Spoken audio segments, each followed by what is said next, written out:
버섯 산행과 멧돼지무리와의 만남. 실화를 바탕으로 하여 SEIPER.com 지음. 산이라는 곳은 참 묘한 곳입니다. 사람에게는 휴식과 평화를 주는 곳 같지만 사실은 인간이 잠시 빌려 들어가는 야생의 영역인지도 모릅니다. 산은 맑은 공기 그리고 바람 소리와 새소리로 산행하는 우리들의 길동무가 되어줍니다. 하지만 때로는 숲은 인간에게 위협적으로 다가오기도 합니다. 평소 타지에서 일하다가 휴일이 되어 고향에 돌아와 버섯을 따러 늦은 산행을 계획한 40대 남성 A씨는 산행이 위험할 수도 있다는 생각은 전혀 없이 깊은 산으로 들어갔습니다. 발밑에서는 바삭바삭 낙엽 부서지는 소리가 이어졌고 반려견 초롱이가 신이 난 듯 코를 킁킁거리며 앞장서 뛰어다니고 있었습니다. 어디에 버섯이 있을까? A씨는 눈을 작게 뜨고 주변을 살피며 버섯을 찾는 데만 집중했습니다. 그 순간만큼은 다른 모든 것을 잊을 수 있는 세상에서 가장 평화로운 시간이었습니다. 하지만 숲의 평화는 정말 한순간에 깨집니다. 저 멀리서 뛰어가던 초롱이가 갑자기 멈춰 섰습니다. 그리고 평소와 전혀 다른 목소리로 짖기 시작했습니다. 컹, 컹컹컹. 그건 단순한 짖음이 아니었습니다. 경고였습니다. 공포와 긴장이 섞인 울음.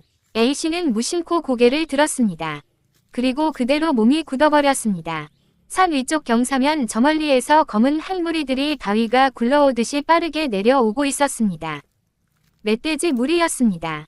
거대한 몸집, 거친 숨소리, 흙을 차며 내려오는 발굽소리. 그 떨림이 가슴으로 그대로 전해졌습니다. 순간 A씨는 떠올렸습니다. 맞아, 지금 번식기야. 번식기의 멧돼지는 극도로 예민합니다. 특히 개를 보면 늑대 같은 천적으로 인식해 공격성이 폭발한다고 합니다. 그리고 조금 전 초롱이는 멧돼지들 앞에서 미친 듯 짖고 있었습니다. 멧돼지를 향해 짖던 초롱이가 방향을 틀더니 멧돼지 무리들을 뒤로 한 채 A씨를 향해 달려왔습니다. 함께 따라오는 멧돼지들의 속도는 사람이 상상하는 것 이상으로 빨랐습니다. 산에서는 절대 도망쳐 이길 수 없는 속도였습니다. 그 순간 사람은 본능적으로 두 가지 실수를 하기 쉽다고 합니다. 하나는 소리를 지르는 것, 그리고 또 하나는 등을 보이며 도망치는 것입니다. 하지만 멧돼지는 위협을 받거나 자극을 받으면 더욱 흥분합니다. 소리를 지르거나 물건을 던지는 행동은 공격성을 폭발시키고 등을 보이며 뛰면 본능적으로 끝까지 추격한다고 합니다. 다행히도 A씨는 이에 대해 어느 정도 알고 있어서 먼저 주변을 살폈습니다. 도망칠 곳은 없었습니다. 경사는 가팔랐고 숨을 바위도 없었습니다. 그 순간 눈에 들어온 것은 옆에 오르기 쉬울 듯한 굵은 나무 한 그루. A씨는 손에 들고 있던 배낭을 그대로 내던졌습니다. 그리고 죽으림을 다해 나무를 붙잡고 올라가기 시작했습니다. 살아야 한다. 그 생각밖에 없었다고 합니다. 어릴 적 시골에서 자라며 나무 타는 데는 자신이 있었던 A씨는 오를 수 있는 만큼 끝까지 올라갔습니다. 멧돼지는 시력이 좋지 않다고 합니다. 나무를 오르느라 손바닥과 무릎이 까졌지만 아픔조차 느껴지지 않았습니다. 바로 아래에서는 초롱이가 낑낑거리며 맴돌고 있었고 멧돼지들은 거의 코앞까지 따라붙어 있었습니다. 초롱이는 마지막 순간 몸을 틀어 옆 비탈로 달아났고 멧돼지 대부분은 그 뒤를 쫓아 사라졌습니다. 그런데 끝난 게 아니었습니다. 유독 덩치가 큰 두 마리가 나무 아래에 남아 있었습니다. 놈들은 땅을 거칠게 파헤치며 씩씩거렸습니다. 푸르르릉. 짧고 굵은 숨소리가 나무를 타고 올라왔습니다. 그 순간부터 A씨는 사람이 느낄 수 있는 가장 원초적인 공포를 경험했다고 합니다. 사람은 극도의 위협 상황에 놓이면 시간이 실제보다 훨씬 느리게 흐르는 것처럼 느낀다고 합니다. 왜냐하면 뇌가 살아남기 위해 주변의 모든 정보를 폭발적으로 처리하기 때문입니다. 멧돼지의 숨소리, 발굽 움직임, 흙 튀는 방향, 나뭇잎 흔들림, 혹시 뛰어오르진 않을까 하는 공포. 뇌는 평소보다 몇 배 빠르게 돌아갑니다.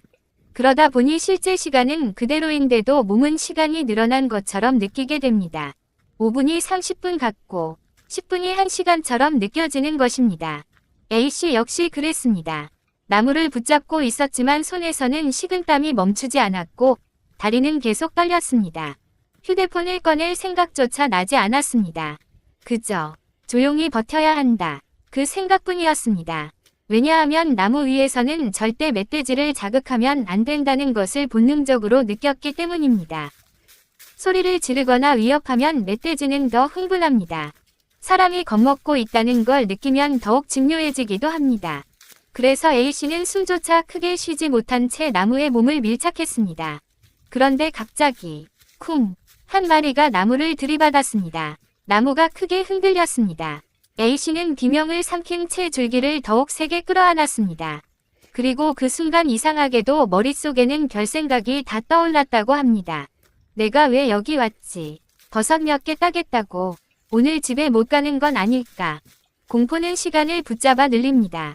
실제로는 40분 정도였지만 A씨는 몇 시간을 버틴 느낌이었다고 했습니다. 게다가 멧돼지는 상황에 따라 절대 쉽게 자리를 뜨지 않습니다.